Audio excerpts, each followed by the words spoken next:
All right, well, welcome everyone. Welcome to our third Engaged Learning Forum summer series event.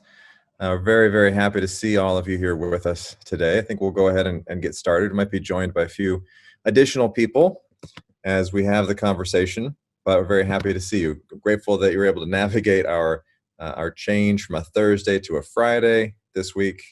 Thankful for your flexibility and that you're here with us. So as usually start with, my name is Dave Lassen. I'm the Community Engaged Learning Program Director at the Center for Social Concerns here at Notre Dame, and very happy to welcome you here for this conversation. Also grateful to be joined by several other people from the Center for Social Concerns, including Lulu Moyo. She will be, as usual, monitoring the chat box for us and taking control of all the other Zoom elements. When we first logged on this morning, I guess this afternoon, she sent me a message and says, I don't have control over things. I wasn't made the host. And it speaks to how much we appreciate her, the depth of my panic, because I thought, oh no, wait, I can't do this on my own. So we're very grateful for her. And again, grateful to see all of you. Just a reminder, these engaged learning forums are going to be happening throughout the summer at least, and we look forward to also carrying them into the fall, but through at least the summer, where they'll be occurring around a weekly theme that will be connected to a monthly theme. This month we've been talking about creative community during times of crisis. We've had some great conversations about communication at these times. Last week we had a really robust and exciting conversation about mental health resources and challenges during this time.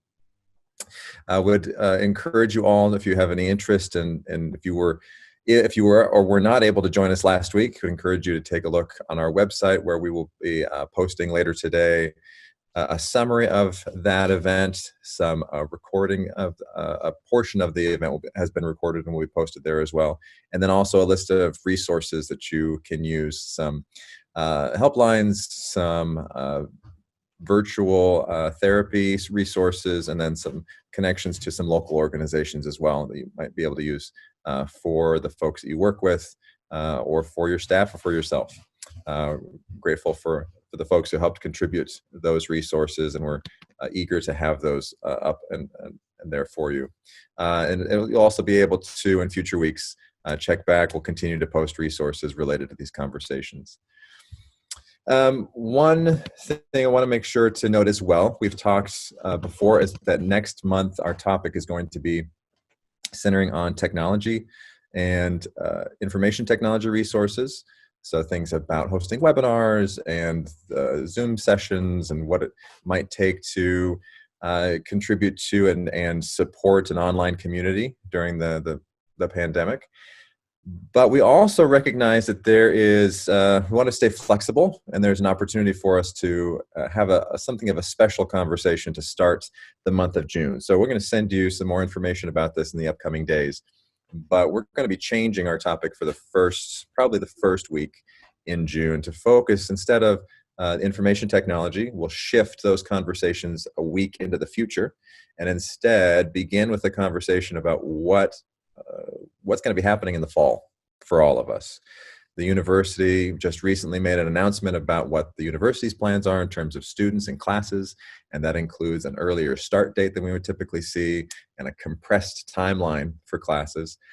And that's great, and that answers a lot of questions for us, but that also opens a lot of questions that we are thinking about and trying to answer from our side. But we recognize that to really answer those questions in terms of how we're connecting with you and your organizations, we need to have a dialogue with you and to hear from you, to get your perspective about whether or not you want our students to be showing up at your organizations, and if so, under what conditions. We want to make sure that if it does work for you and for your organizations to have students or faculty from Notre Dame showing up and interacting with you and with your clients, that we're doing it in ways that are going to be the safest for everyone involved, but also that will make the most sense for you. Because again, our bottom line is to be providing something of benefit for you and for your work. So we'll be reaching out with some more information about that, but that will be an especially important conversation that we would hope to get as much feedback as possible. So please, if you're able to join us that day, please do, and please encourage other folks to join us as well. And again, keep an eye out for more information about that. So, to begin today's conversation about educational resources, as we like to do, we've have a community partner who's been very gracious to take a few minutes to talk to us about what she has been doing, what her organization has been doing on this topic recently. So we welcome Emily Sullivan. She is the Volunteer and Community-Based Learning Coordinator at the Robinson Community Learning Center. And we'll invite her to take a few minutes to share with us what she and the folks, the great folks at Robinson Center have been doing recently. Emily? Yeah, thanks, Dave. Hi, everyone. Like Dave said, my name's Emily. I'm the volunteer coordinator at Robinson Center. Robinson Center offers a wide variety of different educational programming for all ages, including adult English classes, our ELL preschool. We have a Shakespeare company to teach Shakespeare to youth and drama integration programs in the South Bend schools, and an after-school program that includes tutoring, just to name a few of the programs that we have. And we have all worked really hard over the last couple of months to try and make sure that all of those programs were still accessible to the community that we serve in some way through online programming. And some of the ways that we've done that's included, for example, our ENL preschool teacher, Samantha, has been doing nightly online story times on Facebook Live, where she's been reading stories to her students on our Facebook page. And then recently our Shakespeare company, who had been rehearsing really hard for their spring production of Taming of the Shrew and was interrupted by, having to stay at home, was able to use Zoom to record their play and recorded it and uploaded it on YouTube. So that's available to watch online now. So I encourage you to look at our Facebook page and check out their performance of that, because it turned out really well. Our Shakespeare coordinator was able to drive around town and pass out green screens and T-shirts to all of the little actors in our play, so that they were able to feel like they were in a scene together and have different backgrounds and stuff. So it was really cute. So do check that out. In general, we're all still, much like all of you, I'm sure, are figuring out all of this as we go, and kind of going into the summer, especially, with more questions than answers probably. But I'm looking forward to hearing what other organizations are doing and maybe get some ideas from all of you. So I'm looking forward to that. My specific role at Robinson Center is in coordinating our tutoring program. So I thought I would share what we've done to transfer that to an online setting.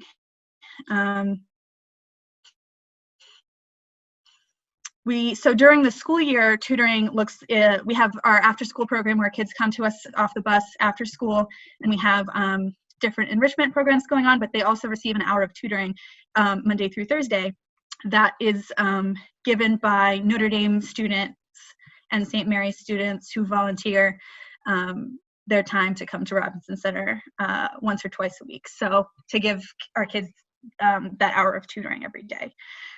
So when this all happened and Notre Dame students, this is Atticus, he's trying to steal the spotlight. When Notre Dame students had to go home, I was able to stay in touch with them and contact them, and many of them signed up to continue tutoring remotely, which we were really grateful for. So we actually had a lot of Notre Dame students sign up to be able to do that, and I was able to come up with a online system where we used Google Hangouts was the program that we ended up using, because I knew that was probably the most accessible to everyone, as opposed to something like Zoom, because all of the students in the South Bend school system have a Google account anyway, because they have a school email account. and as well as the Notre Dame students.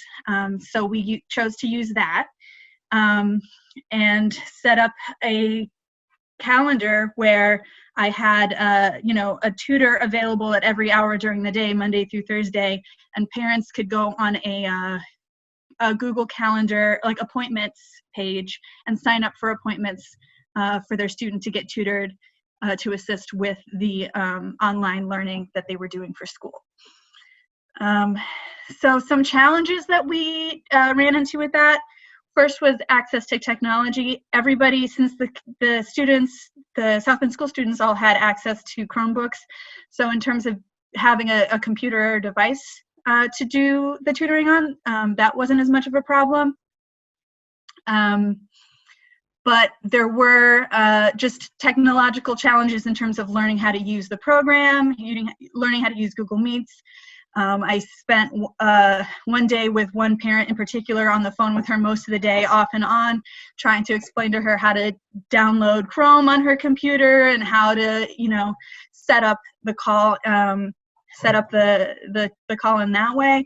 So that was a little bit of a challenge. Another challenge that we found was that even though students have Chromebooks from school, many of them weren't able to use those computers to log into a call with somebody who didn't have a South Bend School Corporation email address because the privacy settings, the restrictions on their school accounts were so great. So we were eventually able to talk to somebody at South Bend Schools and change their permissions so they were able to receive emails from Notre Dame email domains, so that we were able to solve that problem that way. The other things that we had to think about were liability and making sure that the calls were still safe and monitored in some way. And so we got around that by making sure that each of the tutors, when they were conducting a tutoring session with their student, always recorded the meeting and sent it to me so I could review it and also share it with their parents. So there was some sort of liability and protection there, because we wanted to make sure that safety was our priority. But then the biggest thing that we learned was that we actually had really low participation in our tutoring program, which is something that during the school year is one of our most successful programs. And we have like over 100 volunteers each semester who participate in the program, and all of our kids participate after school. But with the change in situation and and all of the kids learning from home now, we just found that our families' priorities were different, and that wasn't something that they were taking us up on. So we actually did send out a survey to our parents to find out if tutoring isn't something that you're focused on right now, then what is it that we're offering that is the most important to you? So from that survey, we found out that the things that families showed the most interest in were actually social interaction, firstly, because their kids were at home and not being able to have social interaction with their friends at school or in their after-school programs. And then physical activity, since they're learning online and at their computers and they're at their screens all day and not getting as much physical activity in that way. And then making sure math and language arts, making sure that those skills didn't atrophy over the end of the semester and throughout the summer. So when we go to plan our summer programming, those are the things that we're going to focus on, especially when it comes to that academic slide. So we have AmeriCorps members on our youth development team right now that are planning curriculum in different content areas for our summer programming. Some of that is science. We have somebody doing arts, fine arts, finances, personal finance, and then I'm personally responsible for planning some sort of literacy curriculum. Part of our tutoring in the school year is a book club where all of our students read a book with their tutor and have different writing activities that go along with that. So my task for the summer is adapting that to probably some sort of online format so we can continue doing that with our kids throughout the summer. So I'm curious and interested to find out what everyone else is doing, and maybe if I can learn some ideas of how we can do that and carry that into the summer. It looks like we're still figuring things out, as are, I'm sure, many of the organizations in town, but trying to figure out what our summer programming is going to look like. That same survey we sent out to parents, we also asked if they preferred in-person programming or online programming or some combination of the two for the summer. And what we found is that most people were interested in some kind of combination. So in terms of being able to still reach our families this summer, we think it is really important. Many parents are going to be going back to work and still need some sort of enrichment for their kids over the summer, so they're not home alone with nothing to do all day. But there are some parents who aren't going to be comfortable sending their kids to any kind of in-person programming for the rest of the summer. So it seems like the direction we're leaning is to have some sort of combination of the two, depending on decisions that Notre Dame makes and the South Bend schools make about how to proceed for the rest of the summer. So Thank you, is Emily. what we've been up to. Yeah. Thank you. That's great. Really appreciate that. So we always like to have just a minute or two if anyone has any questions for Emily, anything you want to pick up on immediately. Emily, do you serve any kids from parochial schools or schools that are not part of South Bend schools that maybe don't have the access to Chromebooks? We primarily have kids from the South Bend schools. There are some students that, especially, we have an evening tutoring session as well that is open to high school students. And some of those students we have some students from St. Joe High School, for example. They have their own, they don't have Chromebooks but they still have laptops from school. So far, access to laptops or other devices has not been a barrier for us. But certainly, I think if for families that don't have a Chromebook or a computer or laptop of some kind, usually like a tablet or a smartphone is something that's still available to them. Thank you. And just a reminder, and I failed to say this earlier, so I apologize, but when we make a comment, if you wouldn't mind just giving us your name and the organization that you're with, that'd be great. Hi, I'm Rachel Perequin. I have a joint position with the CSC in Romance Languages and Direct Spanish Community-Based Learning. Emily, that was really great. Thank you so much for sharing.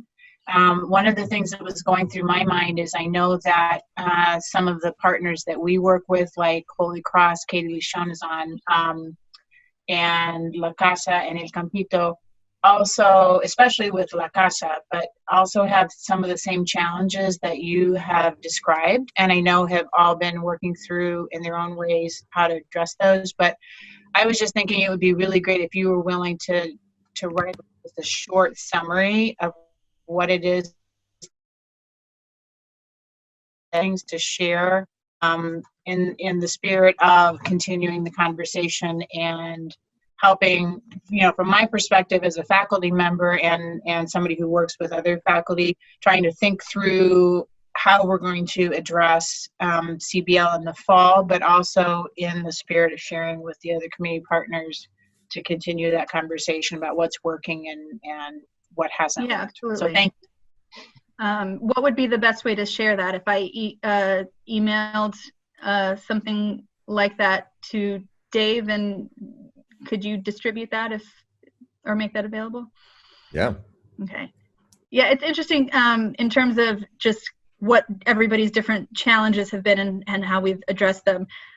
You would think, since we're all so dependent on volunteers and people, students have left campus and people are stuck at home, I would have expected going into this that access to volunteers would have been the biggest challenge, but I was actually really pleasantly surprised that we had an overabundance of volunteers for the for the amount of tutoring that we were able to have. We had the capacity to accommodate way more students based on the number of volunteers that we had, and weren't even able to use all of them. So I think that bodes well for the fall, looking at what school might be like for college students in the fall, and if they're able to leave campus and do off-campus volunteer work or not, and how that affects our different programs. That makes me hopeful, the fact that even though students aren't even in town anymore, they were still willing to help out in some other way.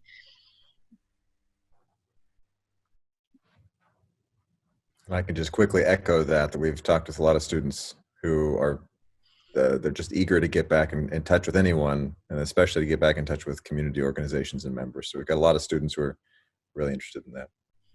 Well, thank you for that. We want to keep this conversation rolling, as is our usual plan. We'll move into some small group conversations. We get to have the opportunity to get to know each other a little bit better and talk a little bit more specifically. We'll do that for about 10 minutes, and then we'll come back to the large group.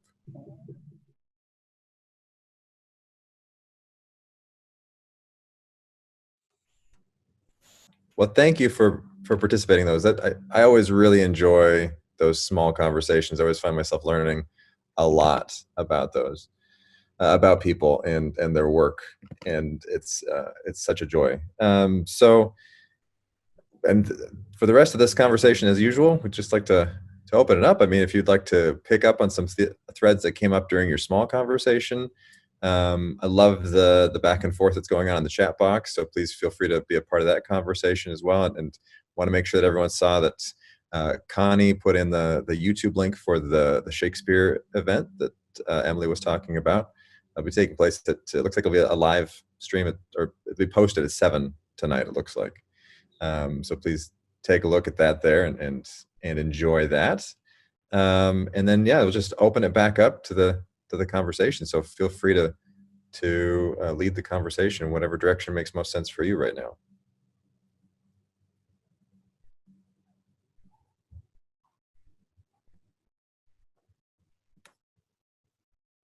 I just wanted to quickly say, I think Dave said it earlier, but in case you didn't get the message, we just got the message at 11 that the college, St. Mary's, is going to follow the lead of Holy Cross and Notre Dame and reopen on August 10th. So frankly, from a planning perspective, this helps just to know when we're reopening. And they had originally said we wouldn't know for a couple more weeks. And I was like, man, if we lose several weeks of planning, that's tough. So I'm glad that we have that information. Although, as everything in this Corona time, it's all subject to change depending on numbers and things. But so St. Mary's College is, yay, on the same page as our neighbors.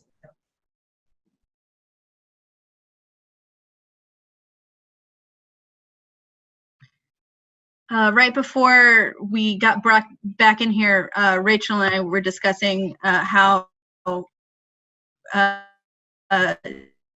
she mentioned how the discussions have largely been focused around community partners, but she's kind of coming from the other side as a faculty member. So I was enjoyed hearing her perspective from her end about, because part of my job is working with the community-based learning students at Notre Dame. So coming from a faculty member who, has students and what they would like their students to be, doing in the fall to stay engaged in the community. I enjoyed hearing her perspective on that. I don't know if you have anything to add, Rachel.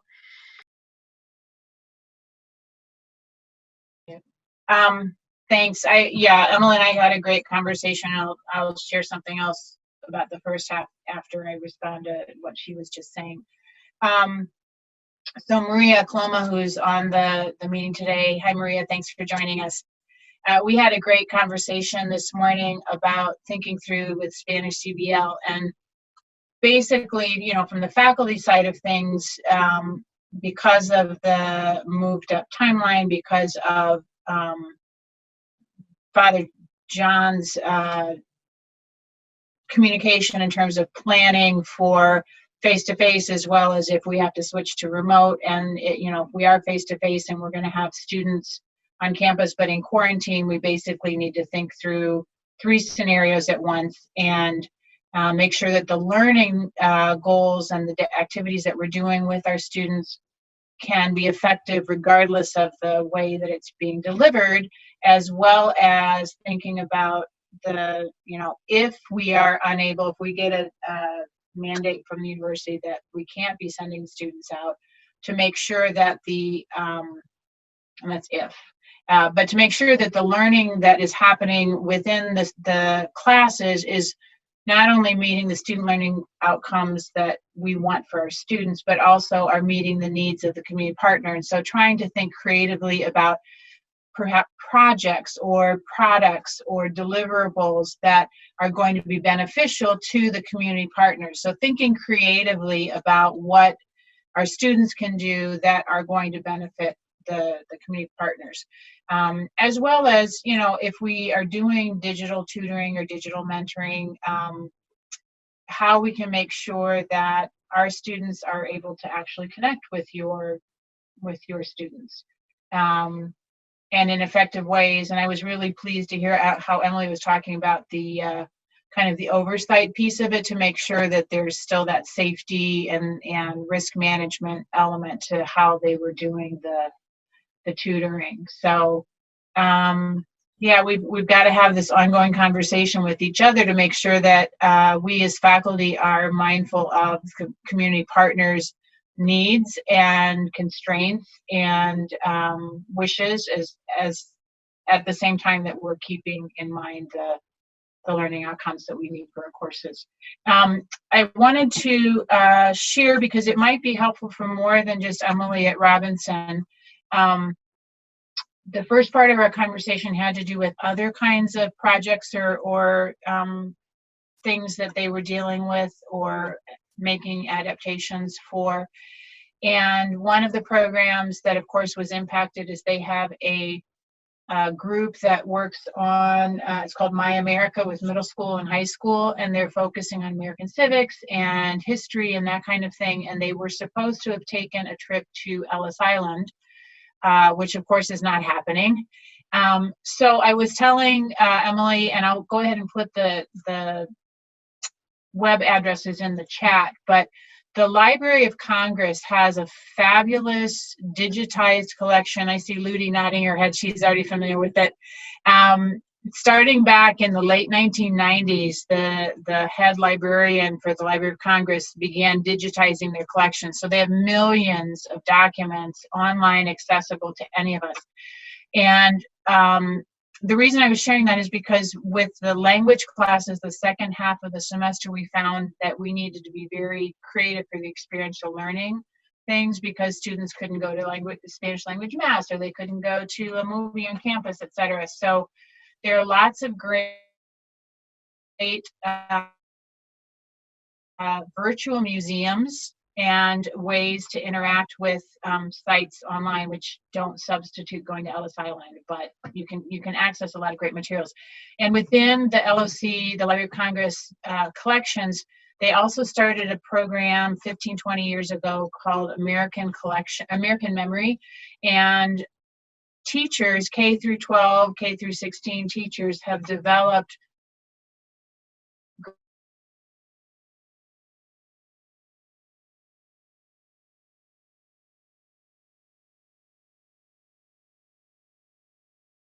that being, or films that were done by Thomas Edison, or it goes on and on. So I will throw those web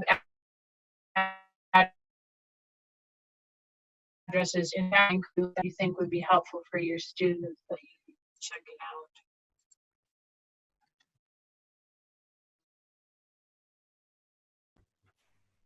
Thank you, Rachel. That was great.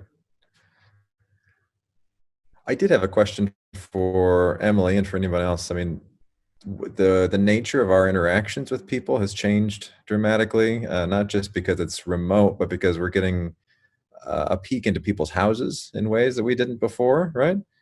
And so I'm just curious, because there's all kinds of things that we're seeing now, right? We're seeing cats walk across. We're seeing, my kids have come up and stuck their heads in front of mine on more than one occasion. but there's also the potential of seeing things that are less positive and less pleasant. And so I just wondered, is there any thought about providing any training, or do you talk with the tutors or the people that you're working with on how they should react if they see something unsafe, or if they see something that needs to have a response to it? Because I mean, I think, Emily, you hit the nail on the head when you said that most of these kids are at home by themselves during the day because their parents, when they're able, they need to be at work. And so is there a conversation about how to respond to unsafe or things that they're concerned about? That's actually a really good point, and that's something that I emphasize when I train our volunteers at the beginning of the school year under normal circumstances, that, if you have a good relationship with your student and your student is confiding in you about things, if there's anything that you hear that's concerning, to bring that information to us, and if there is anything that warrants, for example, a report needing to be made, obviously that is important I try to keep an open line of communication with them regarding that. Your point about kids being at home, and this being sort of a different interaction, that is something that probably stands to be re-emphasized with them given the new circumstances. So if anybody has done that already and has any points about like what the important things to communicate to volunteers are, I'd be happy to hear that. And that way, if we continue having this online format with volunteers either during the summer or continuing into the school year, we can emphasize those conversations a little bit more.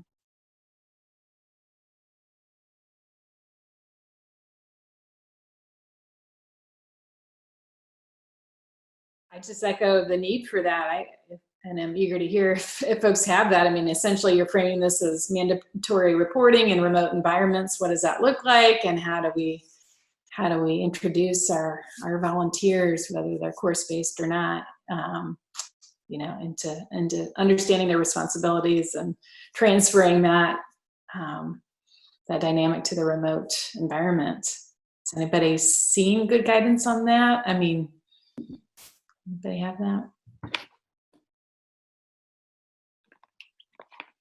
And I guess I would add the wrinkle to it as well, right? That it's not just things that we would traditionally think about as mandatory reporting, right? But if there's anything that like a parent would want to know, right? So maybe it's not something that would elevate to the level of needing to contact legal authorities or something like that, but or something that the parents would want to know. And how do you draw that line? How do you know when and who to pull into the conversation? For what we've had so far, since tutoring sessions are all recorded and then shared with parents, if anything were to be brought up during a tutoring session, parents would obviously be able to see that. So I don't know that it's come up that, things have been confided in tutors or mentioned in a way that if they were in person might just come up in conversation because the conversations are being recorded. Those things might not come up as much. But I think giving parents access to those conversations, those recordings, is important.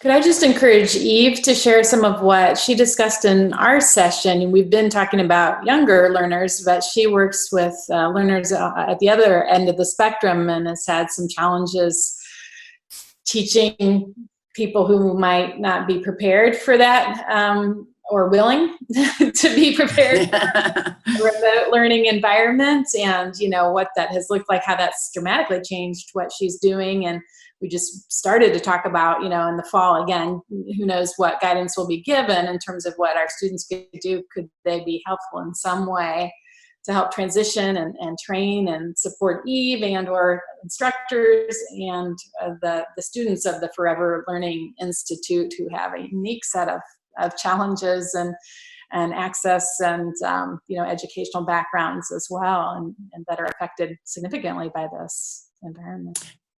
Yeah, so Forever Learning Institute serves, we had close to 1,000 individual students that had signed up for courses this spring.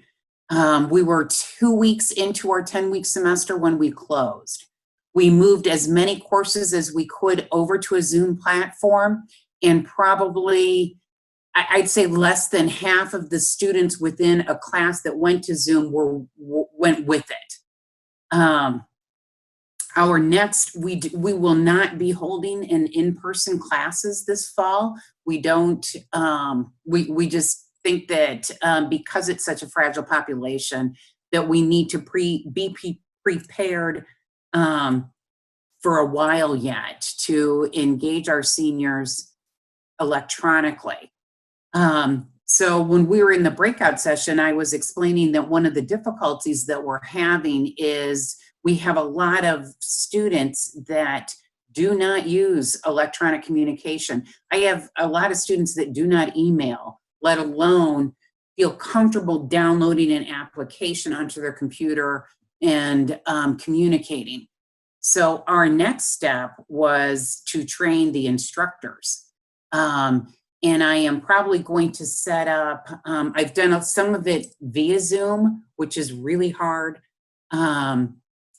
But what I'm thinking I'm going to do is use our classrooms as little Zoom training one-on-one so that they can make an appointment to come and see a volunteer, hopefully, and that lies potentially students or just community volunteers that would work with a adult instructor on the IT aspects of teaching electronically, because that is most definitely our biggest difficulty. And I know I have spoken about it in this group before and have received quite a bit of help. And IUSB sent me how a training piece that they use for their instructors, which it was extremely well done and really awesome.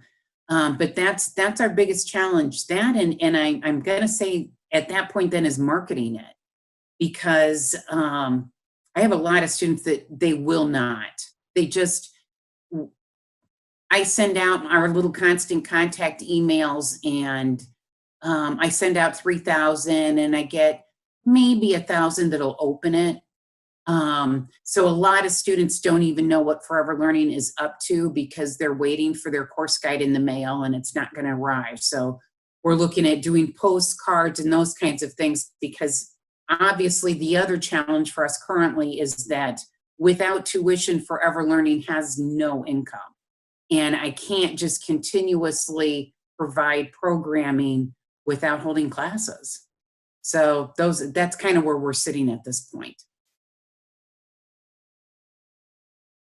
That is such an interesting set of dynamics there. Thank you for sharing that. I'm really curious. What do you do with a student an older adult who just isn't comfortable, logging into their computer? Now, is there anything that can be done from a distance? I mean, I imagine that at least some of these individuals are still seeing younger family members at times. I don't know if there's an opportunity there, or what are your thoughts about how to help those students who aren't comfortable with email or logging into Zoom?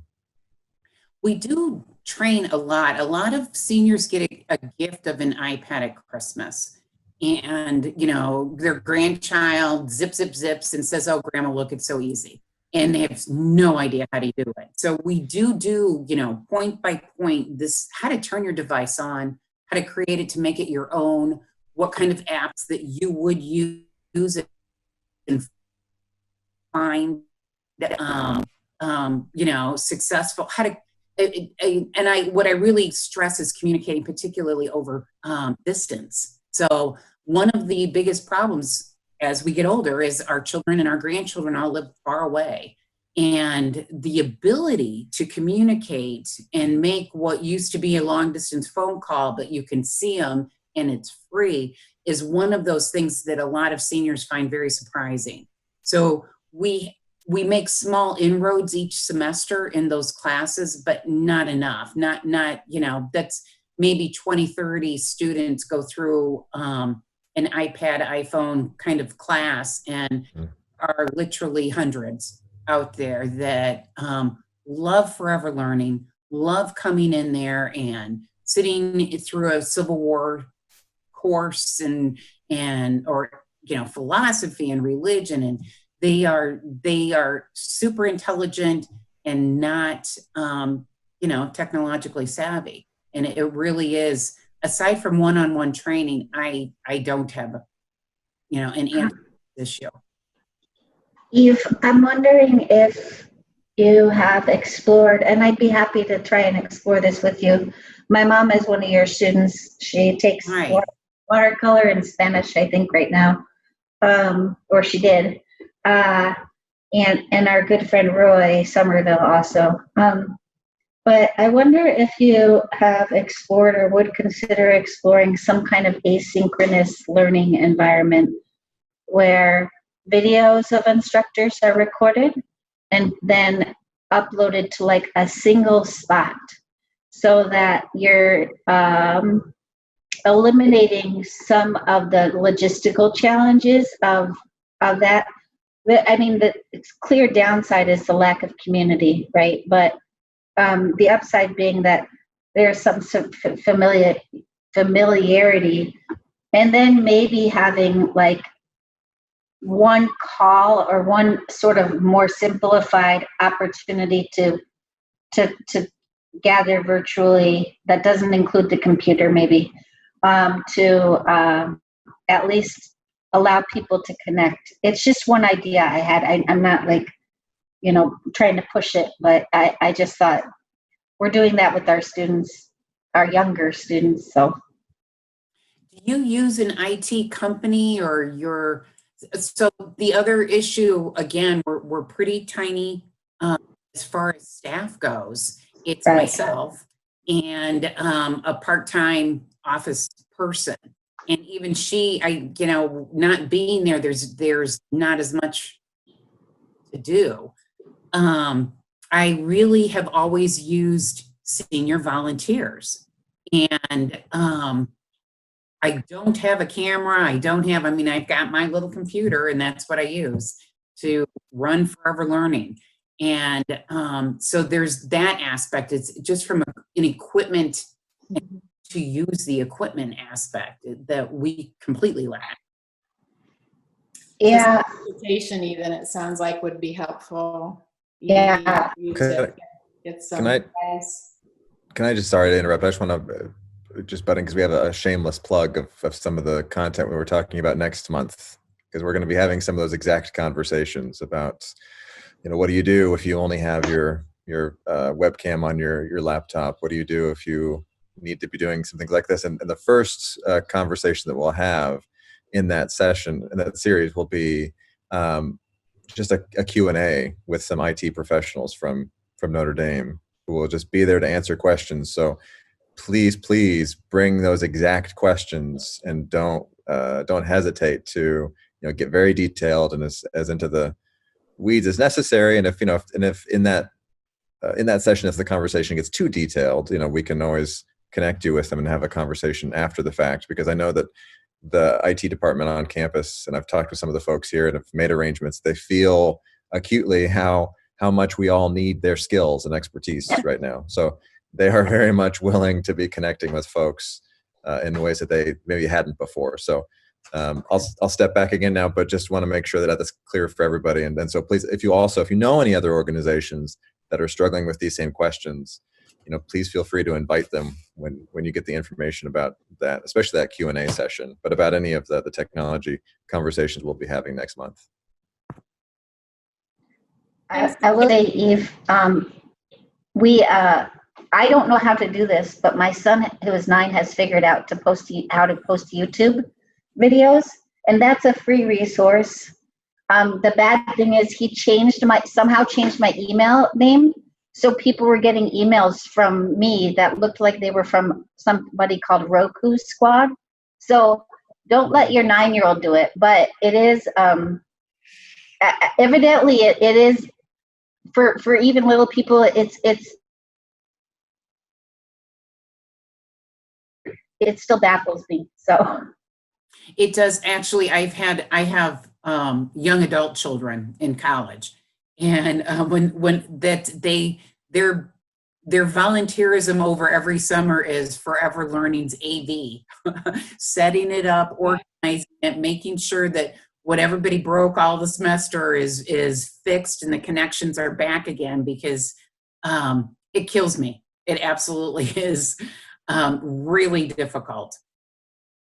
Well, I commend you, Eve, on just being here and reaching out, and you know, as you framed it earlier, this is about social isolation among a population that was already in danger of that, and then, you know, to be you know, that what you did was, you know, brought people together in such a meaningful way, and so it's really important to find whatever means of reconnecting you can. So I appreciate you bringing that to this group.